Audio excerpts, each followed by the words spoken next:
Crossleys, I'm going to tell you about the tragedy that is the culling of the natives on all continents. We know a lot about the South Pacific, we know a lot about Australasia, we know all about European history and the last bastion at Kievan. This is even more shameful because by then the Western armies are able to recruit the locals, the quislings in the local community.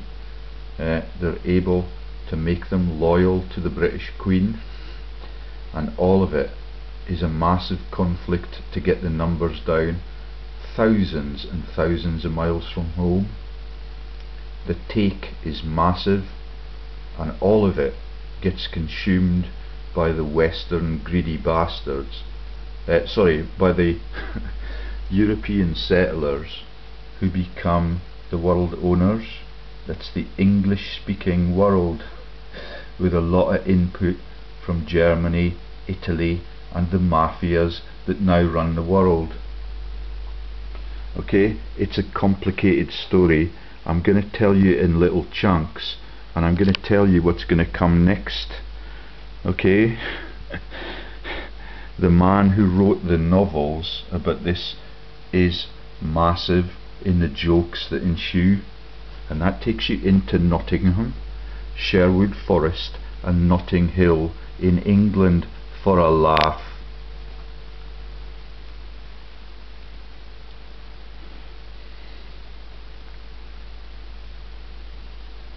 So this is on one note.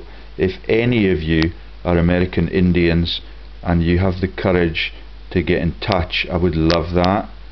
The man, I forgot what his name was, when we hosted the American Rugby Club from the Chicago region, when they toured Aylesbury in the Rothschilds epicenter, the Indian that we hosted in our home was called, and it is really quite ironic, Hollywood.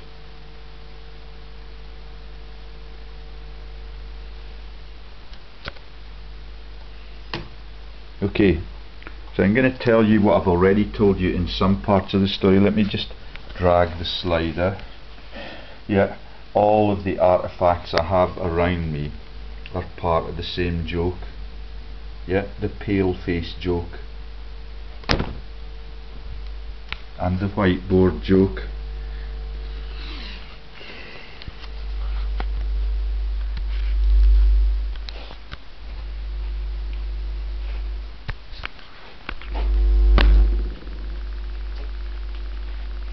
And the Lederhosen joke.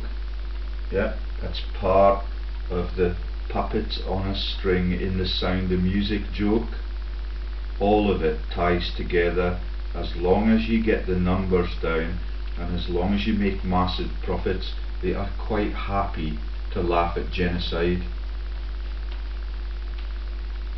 And the links to the more recent genocides and Lord Putnam are absolutely massive. It's going to take me at least 2 videos. Yeah, that's the V sign that all of these fascist bastards use all of the time. It's the rabbits, it's the connies, it's the conservatives, it's the SS everywhere, and the secret societies in the universities are absolutely horrific. And the Indians only get access to them 130 years after their ancestors were culled big time, and they are downgraded to education in colleges. The elite universities do the rest, and it is shameful. Perpetually drives the world to war. Okay, so Mark Twain does the typical number, as we already know, of demonizing Indian Joe and accusing him of being the killer in the community. That is a massive laugh for them. Okay, then you've got the Wounded Knee issues and the genocides there, and I cannot now find, except on my own web page, on the timeline for the horrific world events and the world ownership, yeah, I can no longer find the picture of Albert Pike with the Indian bones. Okay, there's an image of a website that declares that the American Holocaust, 100 million Native American Indians were killed. And in the pictures I've got of Albert Pike, this deviant Freemasonic bastard, yeah, he wrote the Protocols of Zion that Hitler worked from, and he wrote all of the massive plans about taking over the West. And he is Pike, the youngster in the Dad's Army team. He's associated with the official American government's attempts to get the Indians into reservations, but that was a bad result. If the Indians lived for a long time, even in places like the tar sands, he wants them dead, and he wants them out of the way, like the Wounded Knee incidents. Okay, so enough on that. You can find the Pike profile on my website. It is shameful. Right, so the Cooperian Indians have already attracted me, because that is mentioned a lot in the Mark Twain literature. And until I looked it up on Wikipedia and all of the issues that I'm talking about, yeah, what I thought was that the man's name must be Cooper, and I'm too thick and stupid and retarded yeah, like many Scotsmen are, because I've been brought up in a stupid, retarded environment that laughs at the trivial things that are world ownership and allows it to happen right under their noses. But when I discovered that Fenimore Cooper was the Cooperian Indian stories that Mark Twain tells, then I knew that I was onto the Hollywood joke, and it is vicious, let me tell you that. There's references to Google Books, there's a whole profiling of Fenimore Cooper, and I think I will start with that because it explains a lot the belly laughs that they engage in after the genocide is complete and the elite universities become the basis for the running of this through secret societies. The leather stockings joke is vicious. It's the same joke that puts Scotsmen in kilts and sends them to their death in the Las Vegas military tattoo.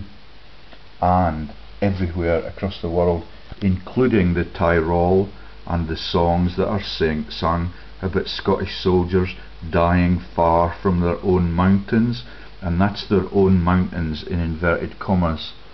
Okay? The leather stockings are the Hitler Youth joke. They are also the leathers that the cowboys wear. Yeah?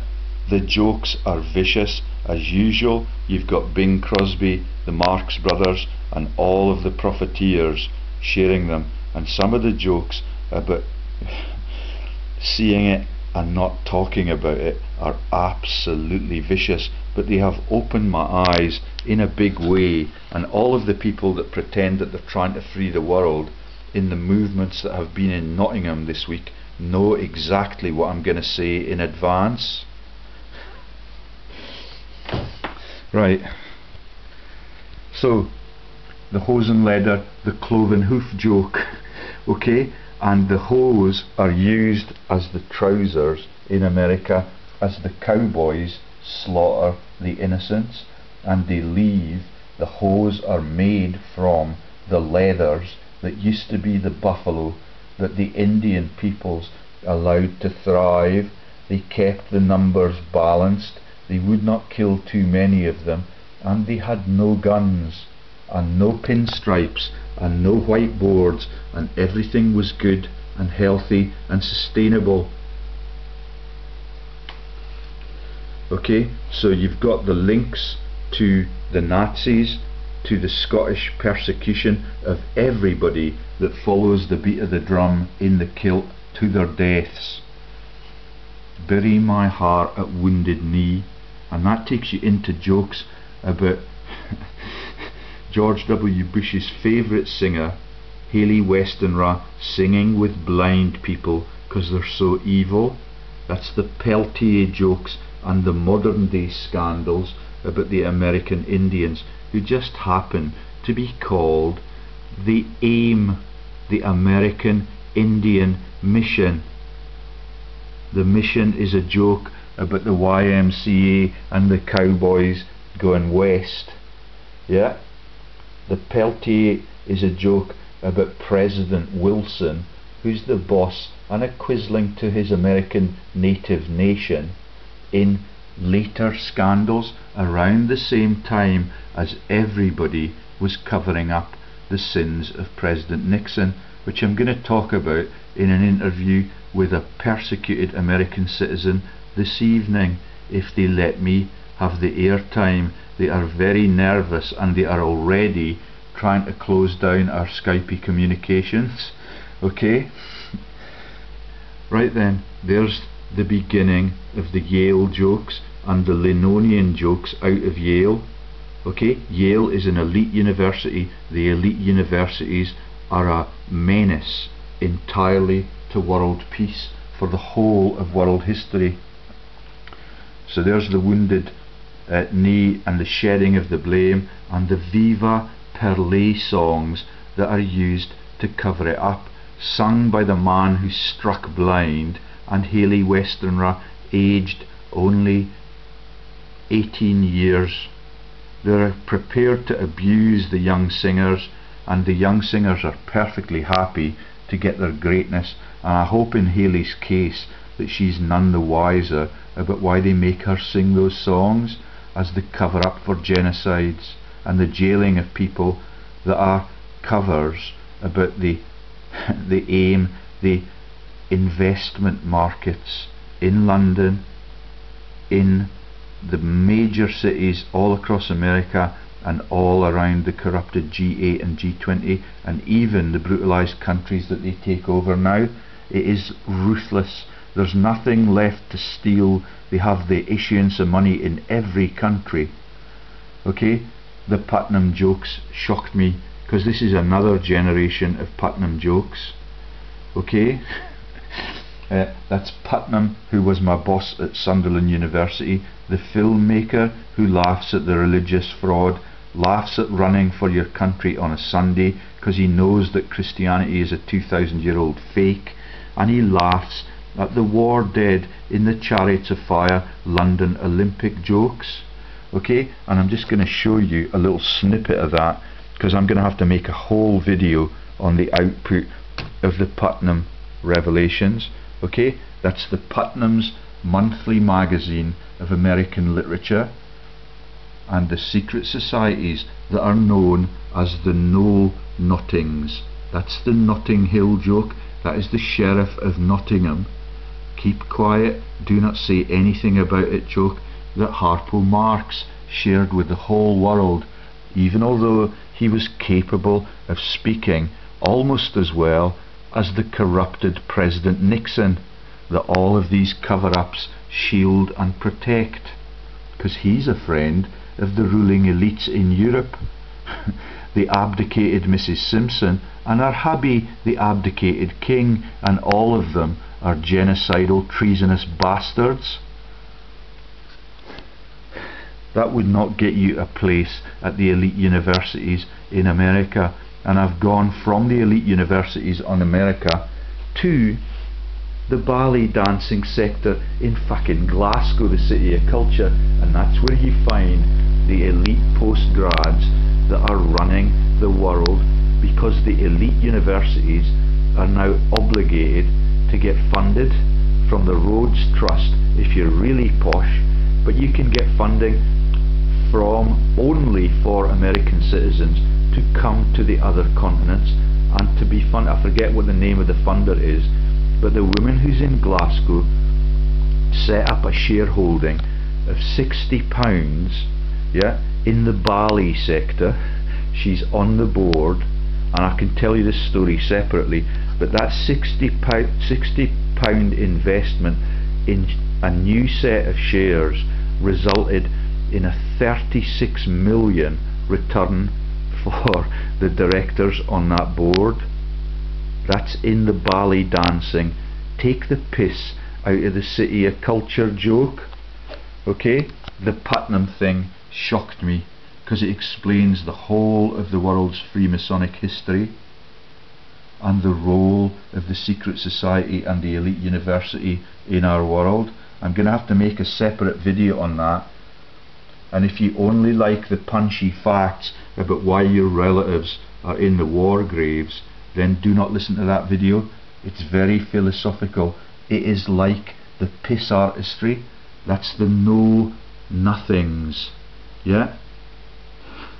The see no evil, hear no evil, speak no evil joke that takes you into Notting Hill. The man that made the Notting Hill film and all of the American heroines that are in that, linked to the Walter Scott cabal, and that story comes up again and again and again, because the elite writers in our world are fraudsters, and they share the same stories with the world. That's called plagiarism, but they don't give a fuck about that as long as they make lots of money and they create loads of dead people and widows in silk stockings. The stories about the Americans being traded and exchanged, that's the American Indians, yeah, coming up in the white families, and in the inverted story about the settlers' children being brought up in the tribes, as you would predict, it is totally twisted and inverted, like the Injun Joe story about the murders in the graveyards. They turn it around and they demonize the dead. And if you own the whole press, like the know-nothings do, and you can see the quality of their prose in this bullshit text, then you will understand why the world is in a perpetually really dangerous place, because it's run by irresponsible people who deceive the readers on a daily basis now. Yeah, and how that man lives with himself, I have no idea. That's the new generation of Putnam, supposedly a civilized man, a leader of men in the university sector. I'm going to bring him down. He is a shame to the world. But he did not start it, as you now know. That's the Putnam's Monthly 1853 to 1870. An official secret and an issue of national security, because it's what keeps the presidency corrupted. All of them are Freemasons, and all of them are in that story, which I will tell those of you who are interested in how the corruption is a literary master plan. Then you listen in the next couple of days. This is the Cornell web page, and there it is, the making of America. Yeah, it does not have the crown on it, but that's a joke too. Cornell University Library. Let me show you a bit fuller picture.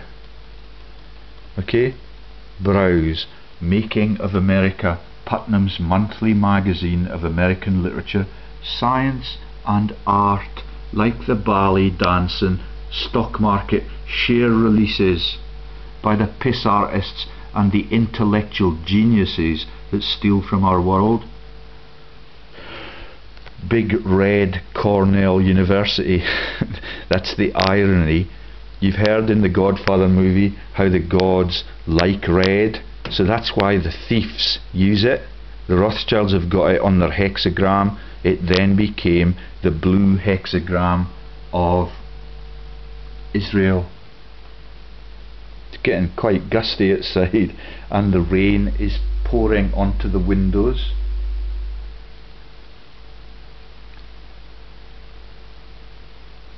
Right then. And then, of course, the role of the universities. When the Indians are dead and they only have a quisling spokesman, it becomes quite easy to dispossess them of their land. Yeah, and Fenimore Cooper is a real expert at that, and it is tragic. Yeah, the universities, like the university at Reading, which refused me a job and runs that massive Ponzi scheme that is the UK PLC thing, with Heather Pritchard in the laundering sector, and the neuroscientists being corrupted to the eye teeth, because there's only 2 of them in the corrupted fraud team, and they launder all around the world, and the interlocks take you into Princess Anne Lawrence. Then you've got the jokes about the religious fraud again and again and again. The Mars Hill Scholars and the scholarships, that's the ones that launched the ballet dancing woman. And there's a portrait of George C. Marshall, martial law, yeah, the Marshall joke, the man with the cowboy hat on. It's a joke about turning the religious molehill into the mountain, and we all know that now. And thank you to the ever so decent marshals for coming into the shop and talking to me. You look lovely and you look as if you have a conscience.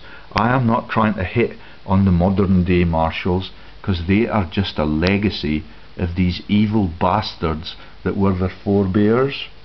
They are much more decent than that now, and I can see the decency in their eyes and all of their gestures. If I get taken out, I want you to revise that philosophical statement.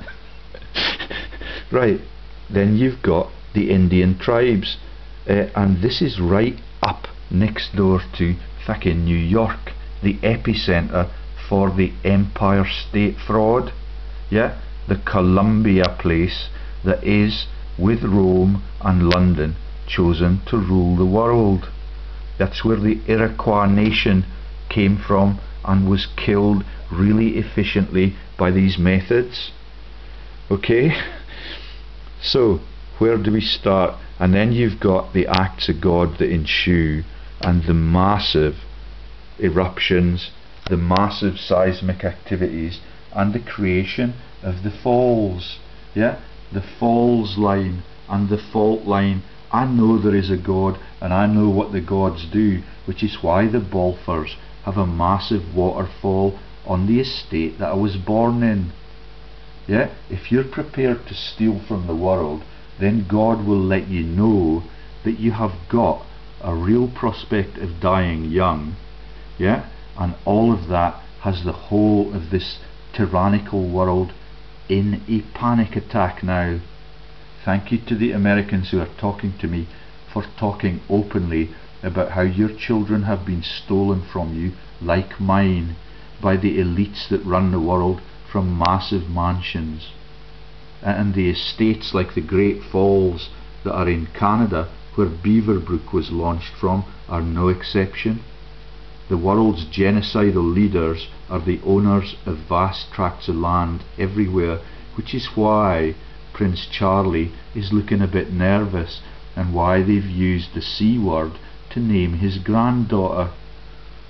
Yeah, do you get it? The C word and the harlot all wrapped up into the same monarchy fraud joke. It would have been more ironic if they had used the name Constanza for consistency and loyalty. That would have been a really, really vicious joke.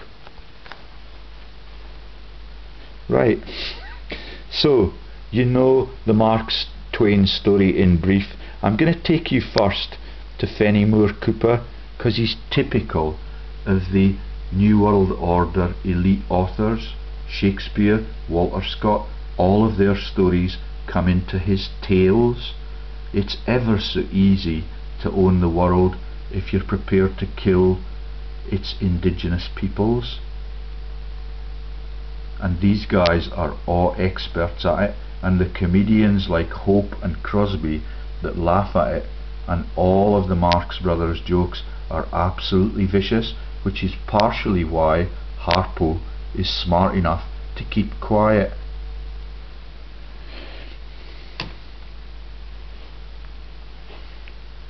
So let's play another little bit of the story. Yeah, and the Gael is a link to the jail in Scotland, and the last of the Mohicans, and the Macleans are the people who are the vicars in the river runs through it movie, yeah, and they get educated at really elite universities too. There is no division between the elites, but if you're an Indian like this guy pretended to be, you can only qualify for the college, even today.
Can you see the evolution of the whiteboard joke? In the cowboy movies, the corporate directors already wear the pinstripes. Yeah, those are the war bond profiteers in the great conflicts. They do not wear the Lederhosen that the dying troops are obligated to wear for a fucking laugh. Everywhere. That's the kilt in Scotland. Yeah, and that's the pale-face joke. They have not got the courage in this instance to put the tartans on it. But they still run the military tattoo in Las Vegas. It's the same joke.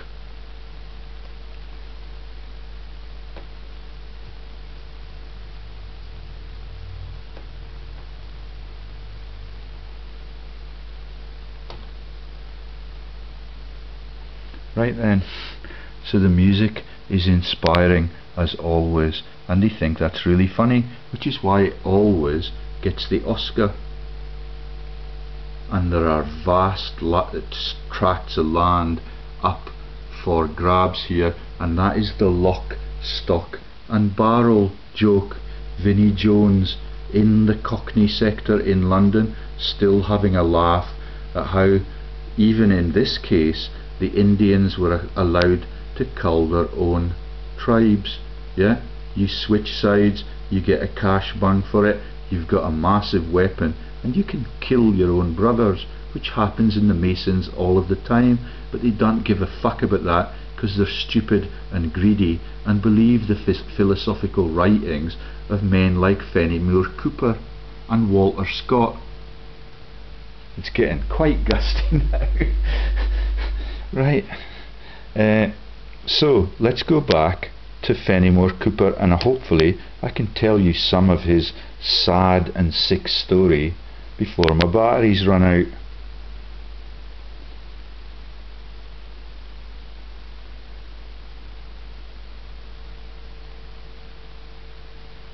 And he's a man in uniform. Yeah, can you see it? The white man gets the woman with the bustle.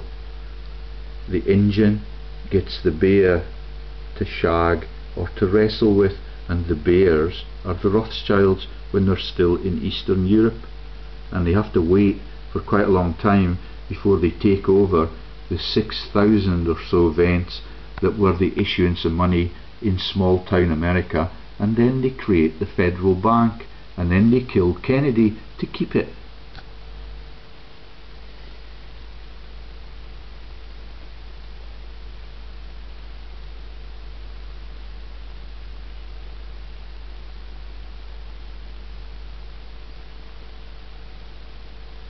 It might take quite a long time to tell this story, but I'm determined to tell it clearly so you can understand everything that happened to the beautiful continent that was America before the white man entirely despoiled it. So here we've got Fenimore Cooper, James Fenimore Cooper. He's a kind of sad looking bastard. Yeah, in a grease ball. That's a feature of all of the New World Order characters, like Martin Sorrow. When they get on in life a wee bit, God gives them all a conscience and they sweat like pigs, which they are, with the word ham in it all the time, like Nottingham. Yeah. And West Ham and the fascist allegiance. Photographed by Matthew Brady, nothing sinister in that. Burlington, New Jersey. Born Burlington, New Jersey. The burr is a joke about the thorns and the prickly things in the wilderness, and that is a belly laugh about being a thorn in democracy's side. Died September 14th, 1851, aged 61, adds up to 7. God has a finely tuned sense of humour. Cooperstown. Yeah, he's a hero. He's a hero for the American villains, because he's got America into the pinstripes' hands. Genre, historical fiction, like everything that you read in the papers. Notable works: Romanticism and The Last of the Mohicans. He's got a lot more than that on his sins. Okay? Right, so there's his birth dates again. He lived most of his life in Cooperstown, New York, which was founded by his father William on property he owned. He owned it once the Americans were out of the way, and Cooper accelerated progress in that sector immensely. He was a lifelong member of the Episcopal Church, like the McLeans in the River Runs Through It movie. Where is that one now? Oh, I might have put it back in the box. Yeah. Okay. Do you get it? Everything is a stitch up. The religion is a fraud, and they know that. He attended Yale University for 3 years, where he was a member of the Linnean Society. That's the launch of linoleum, by the way, if you're not stupid enough to see it already. Sorry, I should not hit on my friends and the simple people. You are the most innocent people in the world, and I just want you to appreciate what they're doing to our children again.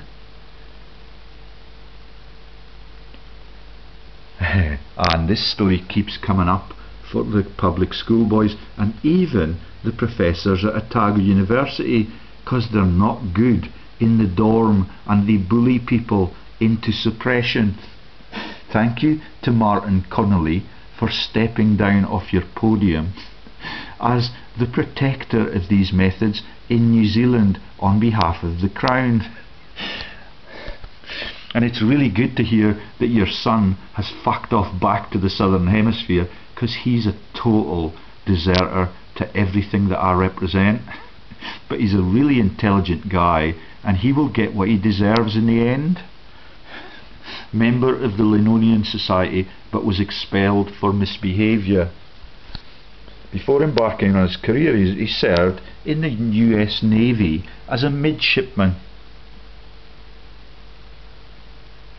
Okay, and that's the French-English Revolutionary Wars, the Boston Tea Parties, and all of the massive massacres and the sinking of the ships get prizes from True Love and Wilson.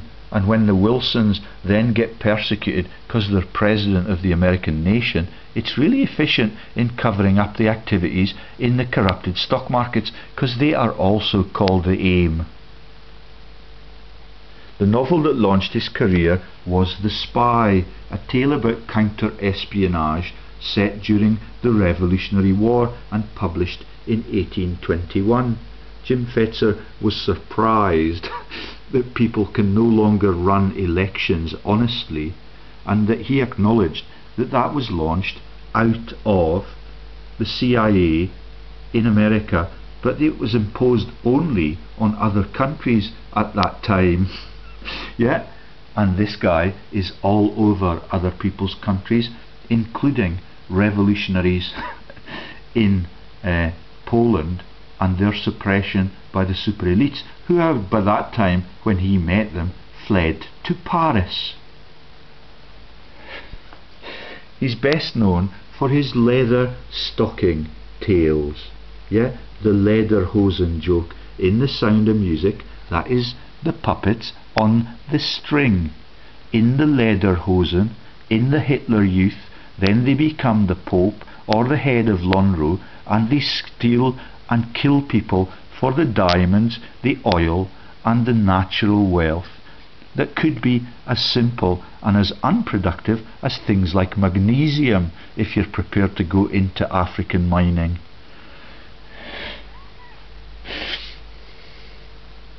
Right then.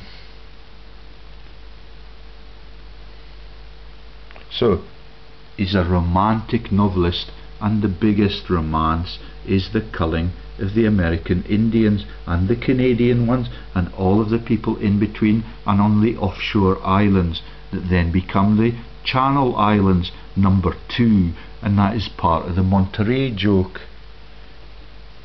Right off the Monterey shore you have the Channel Islands, and no surprise, it's on a fault line, and some of the quakes there are quite dramatic, and I admire God for his sense of humour, if he is indeed a he.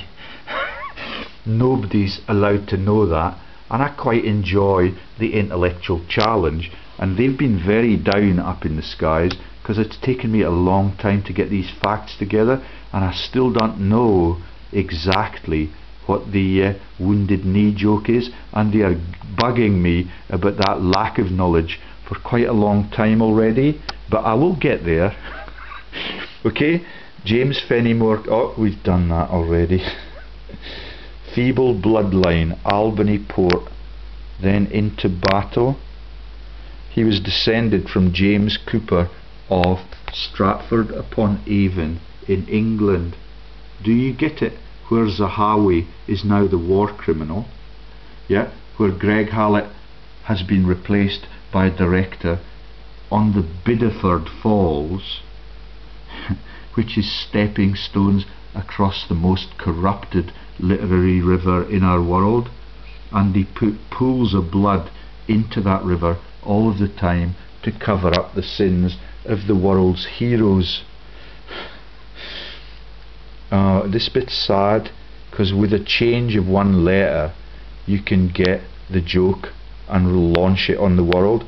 So I've mentioned the behaviours of professors even in the Otago University dormitories. But so he's born in Burlington in 1789. They emigrated to the American colonies in 1679. James and his wife were Quakers. It's all a joke. There is no messianic God, and that's why the gods in the skies get ballistic, because that is a claim that their son and his mother are the mother of God. It is really quite offensive if you are the creators of the universe to be laughed at like that. And they're very impatient with me because they know I'm a good man and they know I have the skills to get all of these facts out, but I've been a wee bit slow with this one. Okay, James and his wife were Quakers who purchased plots of land in New Jersey and in Pennsylvania. The Pennsylvania story jokes. With the yachting communities and everything being Yale. That's the launch of Jehovah. Yale. 75 years after his arrival in America, his great-grandson William was born on December 2nd, 1754. They moved to Cooperstown and one of them became a congressman. It's a bit boring here, let's get down a bit. The Iroquois were forced to cede their... oh, this is the joke about the Five Nations rugby tournament, and then it was transformed with the launch of the Italian fascists and mafias into it as the Six Nations tournament. The Iroquois of the Six Nations. Isn't that funny? Yeah, and the Italians never win anything, but they had the biggest empire in the world for a while. And the Pope is still entirely a functional part of this team, and he commits the genocides in Latin America, where the North Americans are the bosses in the pinstripes. The Iroquois were forced to cede their territory right in the New York Empire State Territory after the British defeat in the Revolutionary War, as they had been allies. Isn't that inconvenient that the settlers are able to take the land from the Indians, because the Indians were obligated, if they wanted to stay alive, to join the Britons with the automatic weapons and the gunpowder. Shortly after the American Revolutionary War, the state opened up these former... it is a massive scam. These former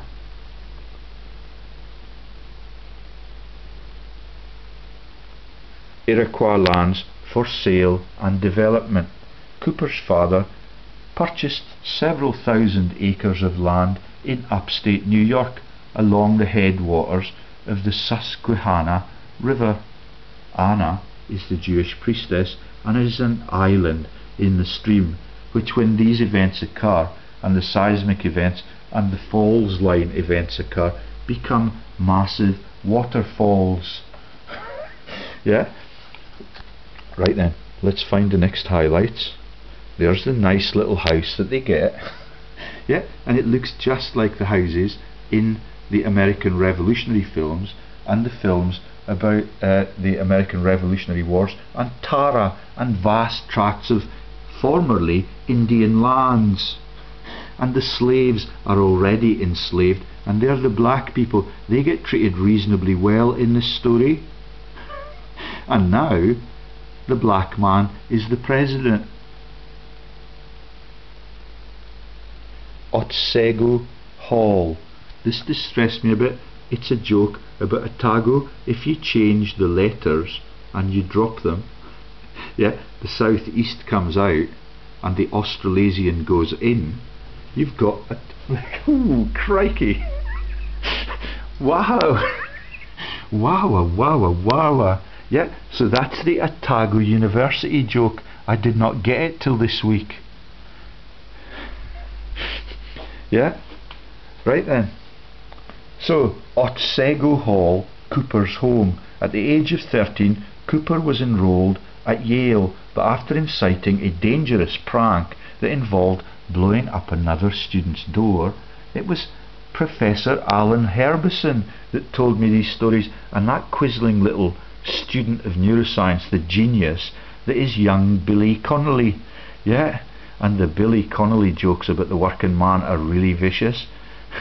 And these were Irish exiles, and the whole of it is a really dangerous and treasonous combo, and he's already deserted several women in his track around the world to keep an eye on me. He now knows that I'm much more powerful than anybody in the Australasian Connolly families. And his dad is a traitor to the education system and a profiteer in that system, and was allowed to retire at 61 with a decent pension, unlike any of the victims of these stories. Right then, at the age of 13, and he's locked, so he did the prank, already locked a donkey in the recitation room.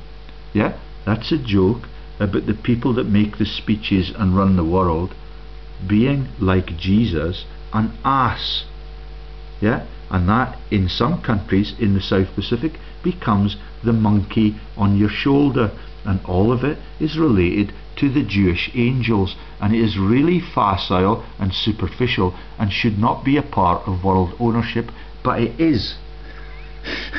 Yeah, the public schoolboy, yeah, and it's used all across the English stories too. Disenchanted with college because of that injustice, he obtained work as a fucking sailor and began to steal from the whole of the globalized world in the fledgling United States Navy, conferred upon him on an officer's warrant signed by Thomas Jefferson, the other Freemason, like the whole of the presidency. And there's the launch of the Navy scams. At 20, Cooper inherited a fortune from his father, yeah, who's already in ownership of the Indians' land. On January the 1st, 1811, at age 21, he married Susanna Augusta Delancey, the Augusta joke, the Augusta golf courses, and the Lancelot romanticism stories at Mamaroneck. They had 7 children, 5 of whom lived to adulthood. Yeah, the gods are watching them all, and the Camerons and the Browns in the prime ministerial teams know that now. They have the power to cover it up, and I don't know whether or not yet the things that happen in the Lindo wing where the Queen has her babies are actually accurate, but they have suicides there and all sorts of false news stories, and everything that they are laughing at on the front pages of the papers now, they look ever so drawn and stressed, and it may be because of something I said, and I'm getting more vigorous with every day that passes. And tonight we go live in America.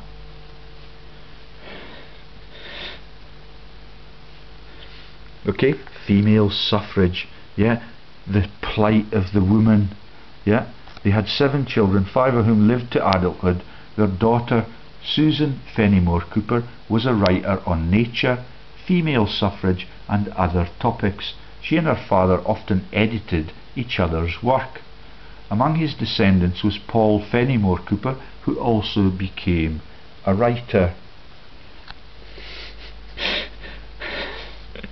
And this is a little, I've had a few run-ins on Facebook because everybody on Facebook, almost everybody, is planted there to monitor what you do, unless you're simple people like the people in my local town. Some of them can be quite threatening as well, but the daughter is a womanist, like Larry King's mate, Mary Helen Bennett. Mary Ellen Bennett, sorry, I put the H in there by mistake, in inverted commas. But Larry King used to be the manager of Muhammad Ali, and he used to physically cave in people's heads on the street corners, but he's still at liberty, and a major part of teams like this. Right. And the other guy that Mary Ellen Bennett was talking to is an evangelist and a professor and a humanist. Right then, service in the Navy. Young Cooper in the midshipman's naval uniform. His hairdresser makes him look very melodramatic. Yeah. Okay, he's a common sailor. At the time the Sterling was commanded by the young Johnny Johnston from Maine, where Cooper served as a common seaman before the mast. His first voyage taking some 40 kind of stormy days at sea. Yeah. Everything you do is being watched and monitored and scored carefully. Right then. 40 stormy days at sea.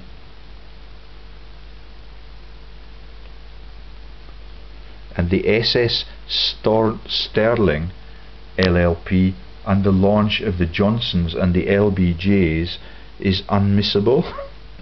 All of this team stay firmly together for all of the corrupted world history. Right then, because Britain was in the midst of war with Napoleon's France at that time, their ship was immediately approached by a British man of war. Isn't that convenient that you've got allies that are prepared to steal, and the bosses on the ships are prepared to kill all of the simple people that have been conscripted onto those ships, which is a thing called press ganging, and that at that time was nothing to do with Rupert Murdoch.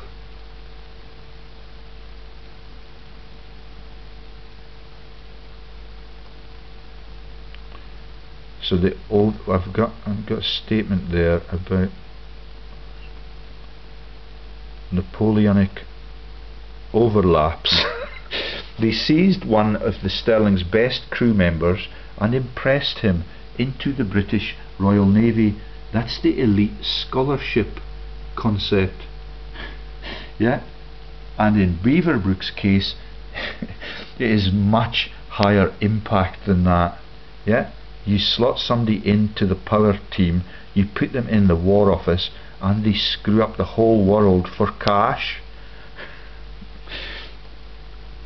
Okay, their stay in Spain, the next voyage would take them to the Mediterranean. Their stay in Spain lasted several weeks and greatly impressed the young sailor, the accounts of which Cooper will later refer to in his Mercedes of Castile, a novel about Columbus. Columbus did not discover America. It's a land grab like the rest of the story that I'm telling you. And the Mercedes are Hitler's cars. Yeah, and it's still going on. And the man who's the .com scandal in New Zealand, where the Intel now soak up massive budgets and all of the scientists are impoverished, but none of them have the wits to get on my side. Yeah, the .com espionage project costs New Zealand $60 million a year. They only have 4 million citizens to surveil. Isn't that clever if you're John Key in the English city that got the massive quake around the Christian church and the political fudge in the town of Christchurch, which is the English city, and these are typically English scams.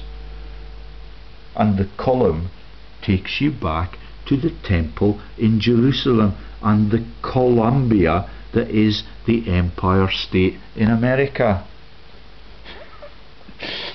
After serving on the Sterling for 11 months, Cooper joined the United States Navy, prepared to work for his country.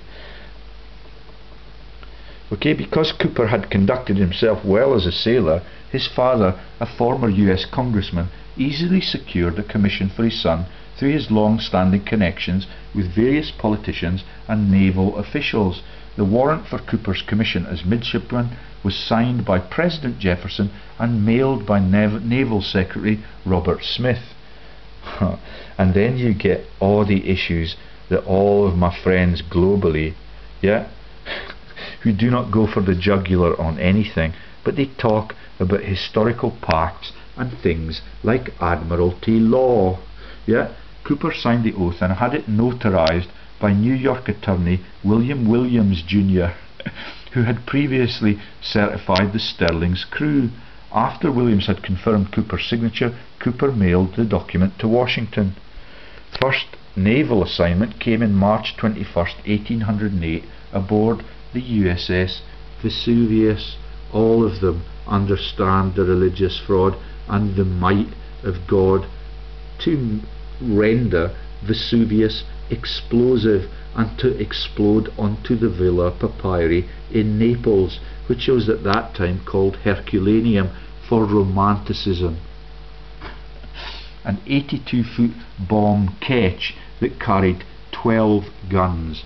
The ketch is now an elite yacht, and that's part of the Philadelphia story, and it's yawl, and they have 12 guns and 13-inch mortars to get the numbers down really quick. even as their own people that have been conscripted into service from cities like Liverpool and Bristol, and they're so fucking stupid that they still work for these commanders-in-chief. Thank you to those who talk to me openly in Kelso and are showing all sorts of signs of having a conscience, which is the only thing that we need to take the human race into a technological civilization that can have peace all around the whole world.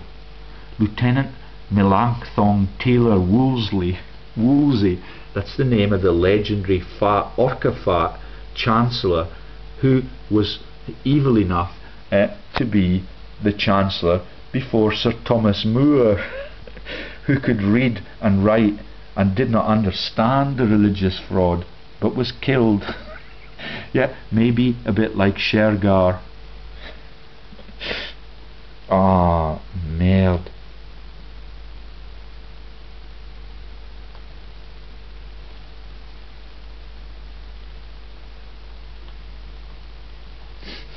Isn't that a nice picture? It kind of sums it up. And the bustle is lovely, and the petticoats are always accessible by the whiteboard people, and this is what the native Indians get.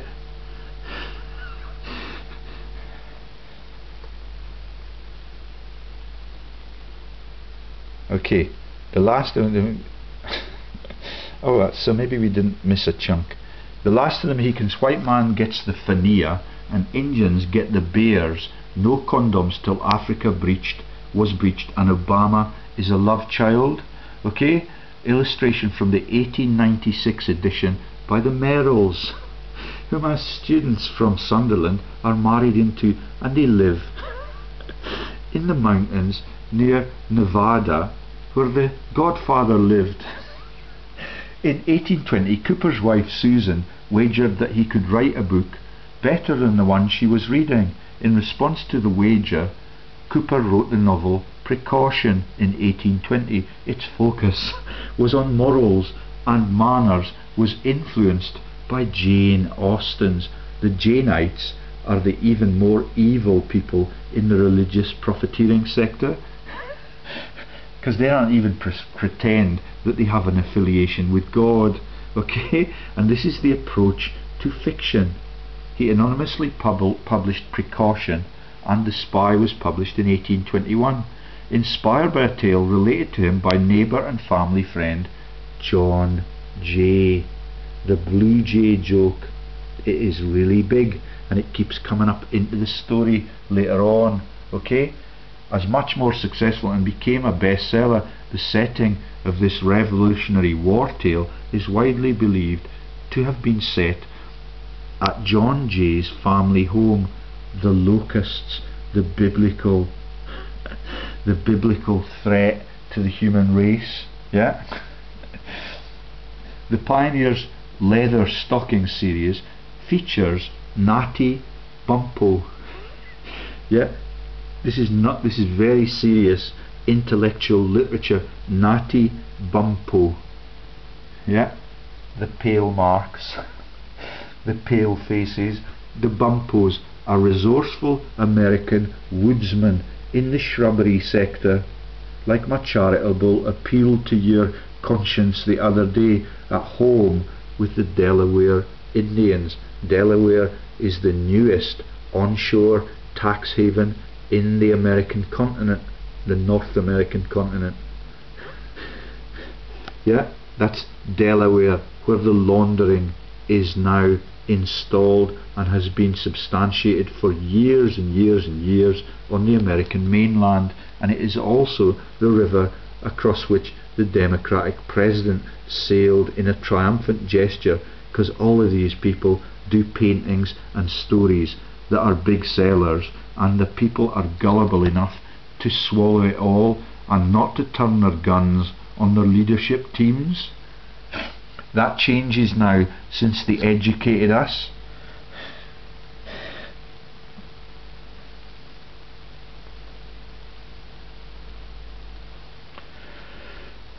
Nathan sails the seven seas. So do you notice it? Nathan, a very prominent name in the Rothschild interlocks that I keep revealing every second day. Bumpo was also a character in Cooper's most famous novel, the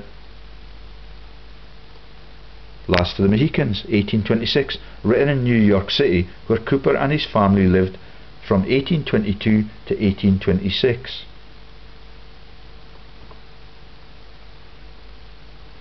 The book became one of the most widely read American novels of the 19th century, and the music is lovely. I don't know who was the composer, but I think it was the Out of Africa man again.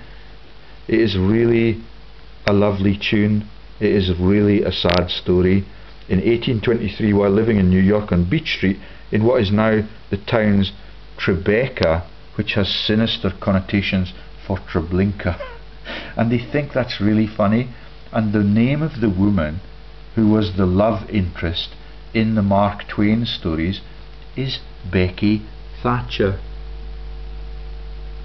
Cooper became a member of the Philadelphia Philosophical Society. In August of this year, his first son died. There you go. My theory is becoming factual, and it is creating panic even in Bill Clinton's green community. Bill Clinton has no signs of confidence, which is why he had a massive heart attack when I was still in New Zealand, and the world was able to get away with murder and grand larceny. Okay, in August of this year, his first son died. In 1824, the sun is beginning to glimpse between the clouds. In 1824, General Lafayette arrived from France as the nation's guest aboard the Cadmus, and I think that comes up in Gallipoli, at Castle Garden in New York City. That's castle. New Zealand did not have a castle, it only had mock castles. Okay? So the Red Rover and the Water Witch. While overseas, he continued to write. So he's in Europe now, in a grand tour, like Mrs. Simpson.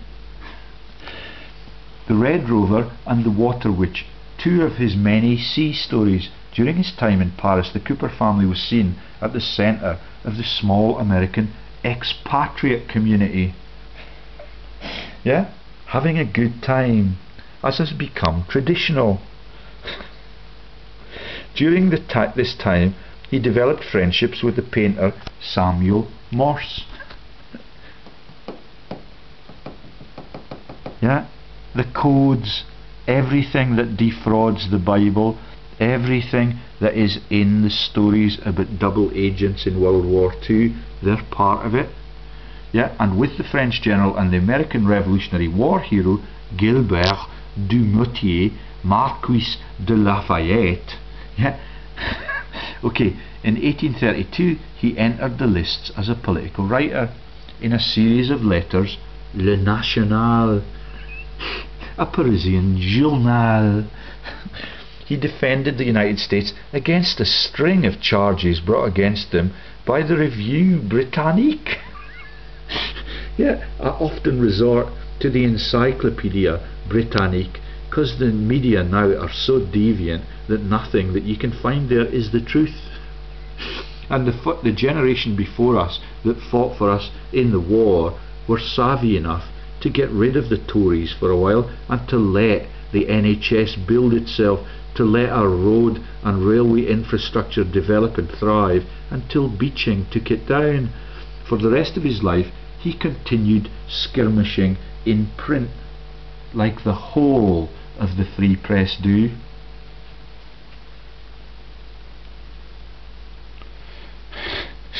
Right then, the Bravo.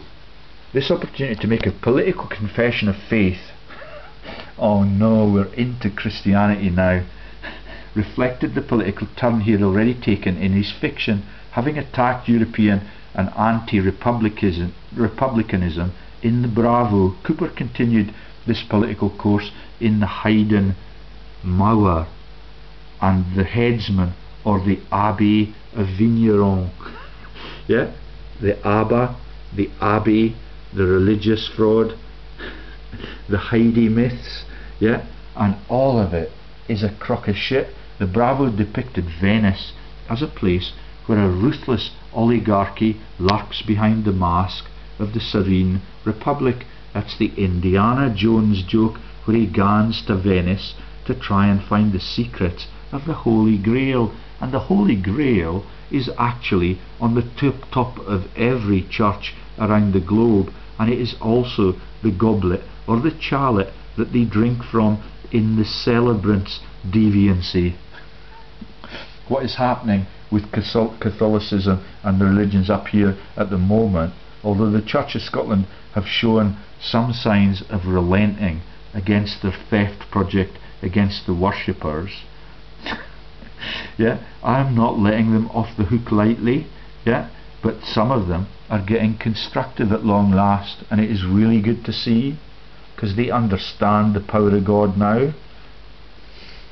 Right, let's just look for the highlights, because I'm wasting a lot of time. But this man, so there's the Otago Hall again, yeah, Southeast America to the Otago Australasian community.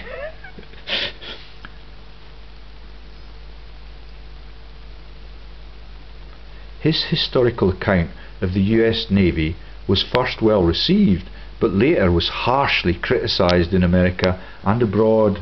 It's like the guy that had his ship sunk in the wars that Mrs. Thatcher took us into. He was court-martialed for having his ship sunk and losing somebody those bets that I've talked about. It took Cooper 14 years to research and gather material for the book. His close association with the US Navy and various naval officers, and his familiarity with naval life at sea, made him more than qualified to research and write his work. I hope that's not a familiarity in the public schoolboy sense, because he had terrible troubles at college. Yeah? And he had to drop out. Cooper's work is said to have stood the test of time and is largely considered an authoritative account of the US Navy during that time. In 1844, Cooper's proceedings of the naval court-martial in the case of Alexander Slidell Mackenzie, a commander in the Navy of the United States, was first published in Graham's Magazine of 1843 and in 1844. It was a review of the court-martial of Slidell Mackenzie, who while at sea had hanged 3 crew members of the brig USS Somers for mutiny. Yeah, everybody has to take the fall for the corruption in the system. Very seldom is it the commanding officer or the emperor or the king or the queen, but all of them get to run the armies as the leaders. One of the hanged men, 19-year-old Philip Spencer, was the son of Secretary of State John C. Spencer. Okay, the Battle of Lake Erie. Mackenzie had previously given harsh criticism to Cooper's interpretation of that. So they're stringing up their enemies in the literary sector. And you should see what Rupert Murdoch did to the British Free Press and our print runs. The Battle of Lake Erie contained in Cooper's history of the Navy of the United States. However, he still felt sympathetic to Mackenzie over his pending court-martial at the time. Isn't that ever so generous of him?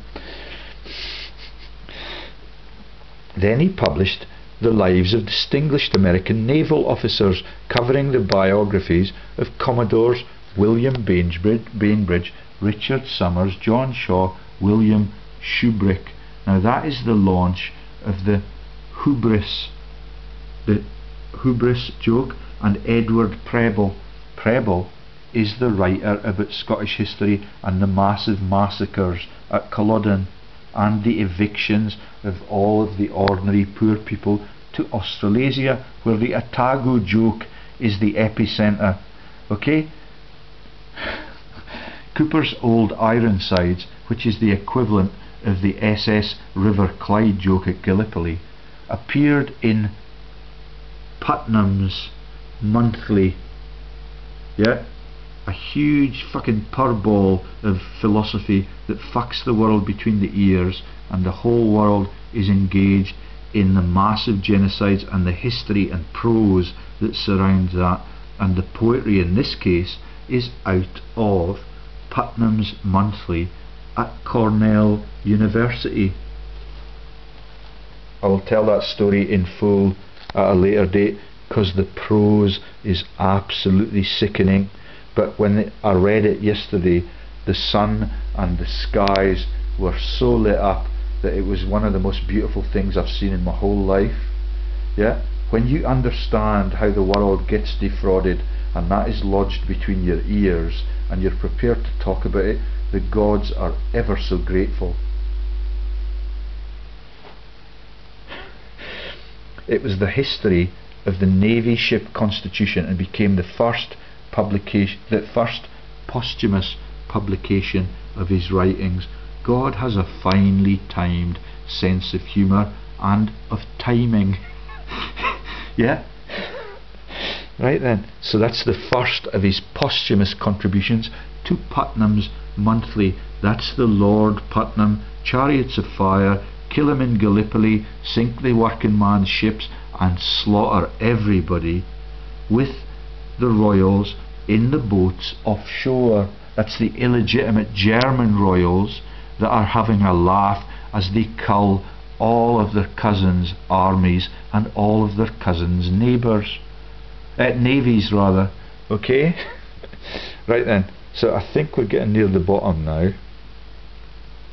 There he is, a fine looking man, and he's got silver buttons like my father-in-law's blazer. They're actually gold buttons. He's a high ranking thief. Portrait by John Wesley. All of the frauds are locked into the same team. Yeah, and that's Cooper in his naval uniform. No baldric. Yeah, but Nelson puts his hand in.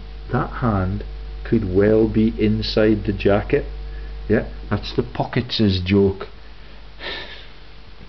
And I just realised that the pockets on the billiard table are a laugh for some of my local people. The Whig press was virulent in its comments about him, and Cooper filed legal actions for libel, winning all his lawsuits. That's the judiciary that we'll be talking about this evening, with the American people who no longer have access to their own children.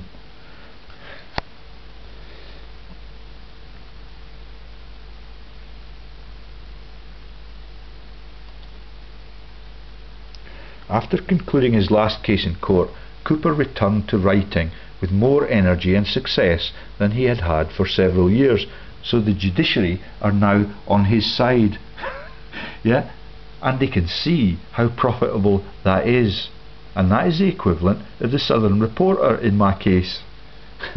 But the links for them are to the Prince's Trust, and in America they do not have a prince, because our prince already steals from them. That's the Empire State Project. It's a colony and I forget what you call it when you grow things like tobacco. That joke is massive, and it comes into the stories shared by Bing Crosby and Bob Hope, when they have the American Indian confined to a statue outside the pub, and what you do is you light your matches on his dead body, and they think it's really, really funny. Okay, on May the 10th, 1839, he published the history of the US Navy and returned to the Leather Stocking series with the Pathfinder and the Inland Sea.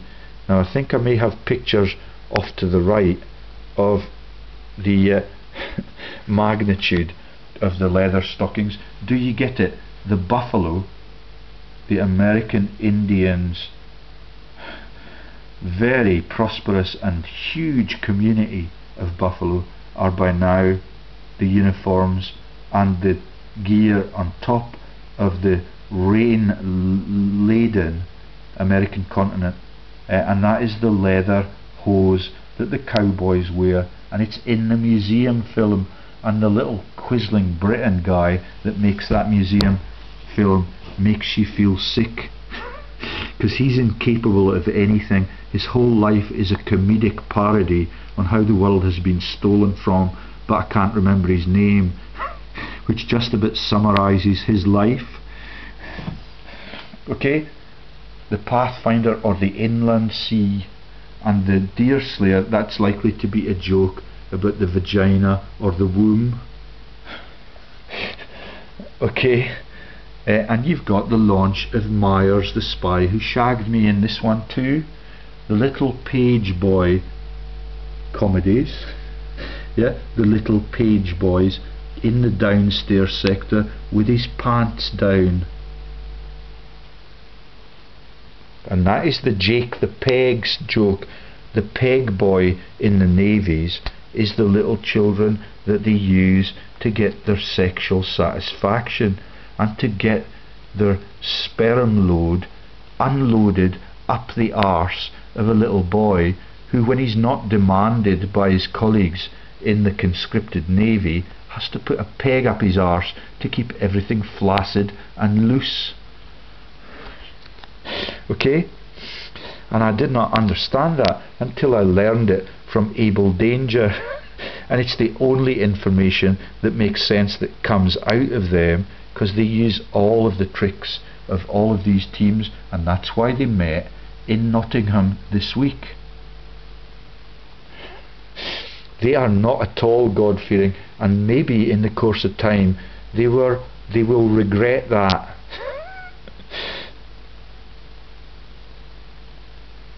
Note there are no pictures to the left. The Little Page Boy trilogy. Do you get it?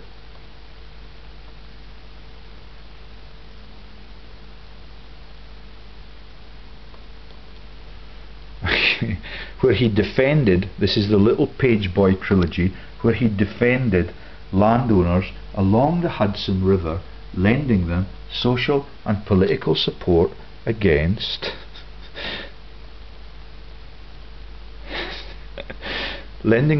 social and political support against rebellious tenant farmers in the anti-rent wars that marked this period. I wonder who the social landlords are by that time. Yeah, and it's in red, white and blue, and that is not an accident. Okay, for the Crown. In one of his later novels, The Crater, they all realise that God is the determinant of all of the seismic and all of the volcanic activity all around the world. So they write about it and have a laugh. Yeah, and they die really, really young. The Crater, an allegory on the rise and fall of the United States as a seismic event. Authored in 1848, his growing sense of historical doom was exemplified.